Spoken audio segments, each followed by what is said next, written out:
Sa mga drupa, andito tayo ngayon sa Dinalungan. Nag-set up kami ng maliit na campsite dito para matesting tong portable power supply ng Blue Yeti. Na-charge daw to gamit tong solar panel. So i-unbox natin siya tsaka testingin niya yan. Tingnan natin kung anong matutulong niya sa mga ganitong outdoor activities na lagi natin ginagawa. Let's go! Unboxing muna tayo. Ito nakalagay yung battery pack. 268 watt-hour battery pack, power station, EB3A portable power station. Ito po yung actually pinakamaliit na battery na ino-offer nila. Yung mga cord, so meron pang wall socket, tapos meron pang solar panel na kasama. User manual, instructions sa iba-ibang language. Hindi mo siya ganun kabigatan. Ganda. Ganda pala niya. Yan.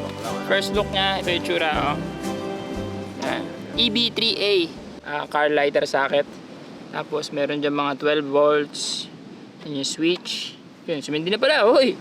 Yan, sumindi. Wow! Ganda ng screen niya. Ito yung AC. May circuit protector para safe. Tapos mga USB slot dyan. 5 volts yan na 3 amperes. Tapos USB-C, mga modern yan. Mga pang iPhone. Tapos dalawang normal na socket. Kamukha ng mga wall socket sa bahay natin. 220 to 240 volts yan. Ay, wireless. Ayun na, wireless charging din oh. 15 watts, man. Patong mo lang yung phone mo dyan, kakana na yan. Ito naman yung solar panel niya. Ito yung pan-charge sa kanya. 200 watts solar panel ng Blue Yeti. Ayan. Fresh from the box. Pero dalawang version ng solar panel. May isang 120 watts. Ito yung mas malaking version, 200 watts to. Branding sa harapan. Yung quality ng material mukhang mamahalin. Pagkalabas na ganito sa likodan ay may parang bulsa. Para siyang may bag. Hindi. Ito na yung ano lang niya. Pantago lang ng cable. Pero ano siya, nakakabit na siya dyan. Built-in na siya. And tara, set up na natin para malaman natin kung paano pagganahin. Alamin natin kung paano. Let's go! Set up na natin dito yung battery. So, alam ko 4 na panel to nakatupi. Pero pipresyonan tong mga lock niya. Ayan. Wow! Ayan. Yan ang kanyang itsura. 4 na panel. Ganito yun. Meron siyang stand sa likod. Yan. Ito, yan ay pinakapaan niya. Adjustable yan, Maki. Ito yun. May certain degree pa nga dyan kung 45 degrees. So, 45 degrees mo gusto ilagay, dito may ilalagay yan. Yan, pag pinatamuhan niya. Okay. Ayan, ganyan siya. Yan! Oh. Tara, bilid natin sa araw. Perfect weather. Hindi ko malakas ang charging nito kasi mga 11 AM na.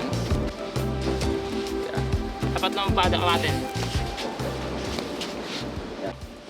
Yan. Next one. Asan yung cord? Tingnan natin gano'ng kahaba. Baka pwede naman yung battery nasa silong. Sa bilaran. Nasa bilaran po ang mga trupa. Ito naman yung cable na kasama nitong power station. Hindi ka naman magkakamali kasi color coded naman siya. As male female naman hindi ka magkakamali. Connected na yung cable ng solar panel sa cable ng battery natin. So ito nga yung pinakadulo niya ngayon. Sasaksak lang ito natin dito. Charge pa. Charge Choy. Charging. Yun o, nag-charge. May input. Pumapalo. Mapalo input. Yun, yung 156. Yung 156 watts na yan. Yan yung lakas ng pagka-charge. So 156 watts na nakukuha natin power galing sa araw. Imagine niyo. Kasi mahaba naman yung cable niya. Pwedeng andyan yan sa labas. Tapos yung battery nasa may campsite. So yun, nakabilad na ngayon yung solar panel. Tapos dire-diretso naman yung charge niya. Iniwanan namin saglit. At saglit lang, nag 99% eh. Wala pa isang oras mula sa may 69% kanina. Wala pa isang oras na puno yung 100%. Ginagamit pa namin yun. Makikita yung input. Yung input is yung amount ng wattage na pumapasok sa kanya para ma-charge. Tapos yun naman output na watts. Yun yung kung gano'ng kalakas kumusumo. So, ito yun o.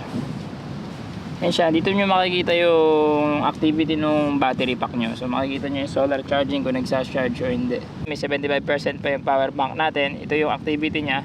Sa DC may 4 watts na lumalabas. Sa may AC may 130 plus na lumalabas ngayon. Kasi nakasaksak yung ref, yung laptop.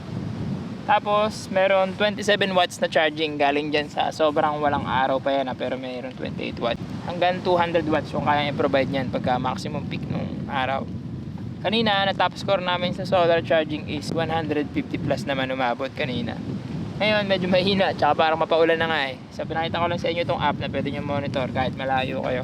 Makikita nyo yung activity ng battery nyo. Subukan na natin yung charging ng solar panel at saka itong battery pack. Kayo, epas to kung lagi kayong lalabas, gagala kayo, outdoor, camping. Kami sa racetrack magagamit namin talaga. Tsaka sa vlogging ko, so makapag-edit ako kahit saan gusto. Shoutout sa Blue Yeti. Thank you very much dito sa may battery. Shoutout sa mga trupa. Thank you. Gusto nyo na yung battery na to, check nyo na lang sa website nila. Yan, salamat. Like, share, subscribe. It's Trupa Motodex. Bye-bye. Tara, mo. Uwi na.